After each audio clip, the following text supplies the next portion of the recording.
भारत पाकिस्तान बीच युद्ध भएपछि भारतीय सेनामा रहेका नेपाली गोर्खा सैनिकका परिवारमा यति बेला निकै चिन्ता छाएको छ।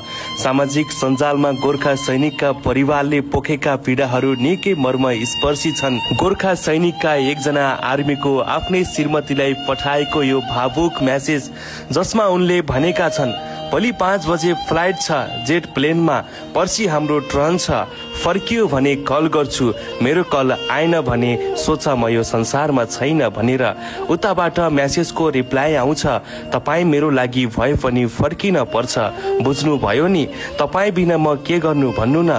त्यसपछि आर्मीले मेसेजको रिप्लाई गर्छन्, मलाई कहिले पनि नभुल्नु है, पैसा टन्नै आउँछ, नानीलाई हेला नगर है, आमा बाबालाई कहिले पनि नराम्रो नबोल है। यताबाट श्रीमतीले रिप्लाई दिँदै भन्छन्, तपाईँ भन्दा ठुलो मेरो लागि पैसा होइन नि।